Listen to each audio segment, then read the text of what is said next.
नमस्ते। और बिटकॉइन के बारे में एक और अपडेट वीडियो में आपका स्वागत है। हाँ, हम आपको संदर्भ देने के लिए दैनिक समय सीमा पर शुरू करना चाहते हैं। कृपया ध्यान दें कि आज बाजार में आग लगी हुई है। फिर से शेयर बाजार ने कम से कम एक स्थानीय निम्न स्तर बनाया होगा, इसीलिए प्रतिरोध क्षेत्र में अपेक्षित उछाल हो रहा है। हम प्रतिरोध तक नहीं पहुंचे हैं, लेकिन एक बार जब बाजार 90,900 पर पहुंच जाता है, जो प्रतिरोध क्षेत्र में पहला स्तर है, तो हमें बहुत सावधान रहना होगा कि किसी भी बिंदु पर नीचे की ओर 5 तरंग की चाल ये संकेत दे सकती है कि लाल भी तरंग रुक गई है। अगर हम अब नीचे जाते हैं, मेरा मतलब है यह हमेशा हो सकता है। अगर हम अब स्थानीय समय सीमा पर, सबसे छोटी समय सीमा पर समर्थन स्तर खो देते हैं, तो यह संकेत दे सकता है कि कोई भी नीचे की चाल अभी भी सफेद में तरंग 4 या लाल में तरंग ए का हिस्सा है। यह क्यों महत्वपूर्ण है? क्योंकि अगर ऊपर की चाल अब शुरुआती गिरावट का हिस्सा बनने के लिए बहुत बड़ी है, तो यह या तो लाल बी तरंग या सफेद ए तरंग होनी चाहिए,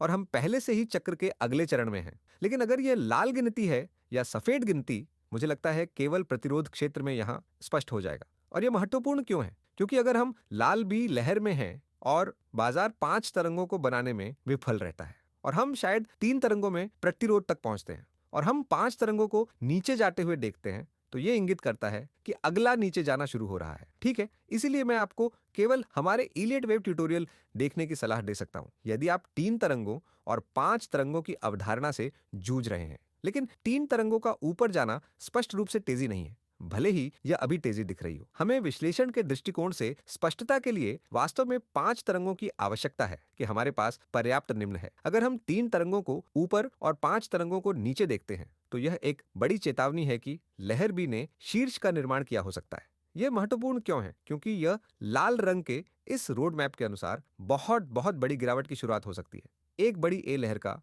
ए बी सी, ये एक और भी बड़े एबीसी पैटर्न की एक बड़ी ए लहर होगी। फिर हमें एक बी तरंग उछाल और एक सी तरंग नीचे मिलती है। ये एक बहुत बड़ी चेतावनी होगी। इसीलिए जब भी हम दोबारा करेंगे, जैसे ही हम प्रतिरोध क्षेत्र में पहुंचेंगे, मैं नीचे की ओर 5 तरंगों की चाल पर नजर रखूंगा। क्या यह वही है जिसकी मैं उम्मीद कर रहा हूं? हाँ, हमें इसकी उम्मीद करनी चाहिए। मैं ये नहीं कह रहा हूं कि मैं यही चाहता हूं, और मैं ये भी नहीं कह रहा हूं कि यह मेरी पसंदीदा व्याख्या है। मैं अभी भी सफेद परिदृश्य के अनुसार 1,30,000 की ओर एक और उच्च देखना चाहूंगा। लेकिन इसका मतलब यह नहीं है कि मैं जोखिम प्रबंधन उद्देश्यों के लिए लाल परिदृश्य को अनदेखा करने जा रहा हूं। हमें इस पर नजर रखने की जरूरत है। हमें इसके लिए योजना बनाने की जरूरत है। यह इलियट वेव का सबसे बड़ा लाभ है। यह हमें न केवल एक परिदृश्य देता है, बल्कि परिदृश्यों और रणनीतियों को विकसित करने के लिए, योजना बनाने के लिए कम से कम 2 परिदृश्य देता है। एलिट वेव उन लोगों के लिए है जो रणनीति विकसित करना चाहते हैं और जो रणनीतिक रूप से सोचना चाहते हैं। तो वैसे भी अगर हमें 5 तरंगें ऊपर मिलती हैं, तो अगली पुलबैक 3 तरंगें होती हैं। फिर हम 1,20,000 $1,30,000 की ओर उच्च कीमतों पर नजर रख सकते हैं। हम पहली ट्रेंड लाइन से ऊपर टूट चुके हैं। एक और है जो प्रतिरोध प्रदान कर सकता है। लेकिन हाँ, जब आप वीडियो देखेंगे तो शायद बाजार पहले ही आगे बढ़ चुका होगा। मेरा मतलब है आज यह आग पर है। मैं इन संरचनाओं को देख रहा हूं, इसलिए कृपया ध्यान रखें कि सूक्ष्म स्तर पर कुछ बदलाव हो सकते हैं, लेकिन दैनिक चार्ट संभवतः उन सभी स्तरों के साथ अभी भी प्रासंगिक होगा जिनके बारे में हमने बात की थी। अगर हमें एक और निचला स्तर मिलता है, तो 75,000 और 69,000 अगला समर्थन होगा। अगला प्रतिरोध 90,994,660 और ट्रेंड लाइन।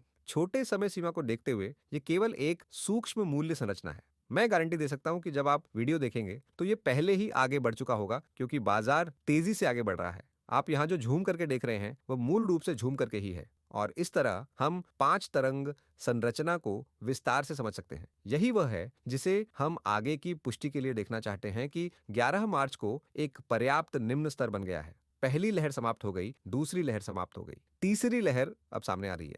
आपको पिछले वीडियो से याद होगा, मैंने समझाया था कि तीसरी लहर लगभग 91,420 तक पहुंच जाएगी, थोड़ी और ऊपर जा सकती है। लेकिन यह 91 से 93,000 के बीच का क्षेत्र है जहां बड़ी डिग्री वाली तीसरी लहर पहुंचनी चाहिए, जिसे व्यवहार्य तीसरी लहर कहा जाता है, फिर चौथी लहर, फिर 5वीं लहर। यही हम देखना चाहते हैं। इस तीसरी लहर के भीतर हम संभवतः एक ABC संरचना में हैं, जिसका विकर्ण संरचनाओं से संबंध है।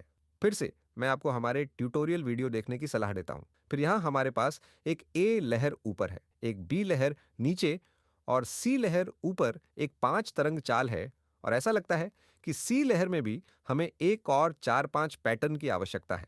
इस संरचना के आधार पर मैं सूक्ष्म समर्थन स्तरों को परिभाषित कर सकता हूं, नवीनतम सूक्ष्म समर्थन अब 86,200 और 87,530 के बीच स्थित है। और यदि हमें अब एक पुलबैक मिलता है तो ये वह क्षेत्र है जो सी ऑफ 3 की पांचवी लहर में एक और उच्च के लिए समग्र उल्टा प्रवृत्ति को जीवित रखने के लिए आदर्श है। साथ ही मैं इस ट्रेंड लाइन पर नजर रख रहा हूं, लेकिन हाँ, ऐसा लगता है कि हमें इसे 5 तरंगों वाली चाल कहने से पहले थोड़ा और ऊपर की ओर बढ़ने की जरूरत है। अगर यह 3 तरंगों से पहले किसी भी बिंदु पर शीर्ष पर पहुंचता है और अगर यह केवल 3 तरंगों वाला शीर्ष बनाता है तो हम पीले परिदृश्य में हो सकते हैं, जो एक बड़ा त्रिभुज पैटर्न या कुछ और मंडी वाला है जिसे हम संबोधित करेंगे। ठीक है, लेकिन अभी के लिए रुझान 86,200 के खिलाफ है। ये बिटकॉइन के बारे में अपडेट है। उम्मीद है कि आपको अपडेट पसंद आया होगा। अगर आपको पसंद आया तो कृपया लाइक बटन दबाएं, कमेंट और सब्सक्राइब करें और सदस्यता लें। और अगर आपको वास्तव में सामग्री पसंद आई है तो कृपया चैनल सदस्यता देखें। बहुत बहुत धन्यवाद। अलविदा।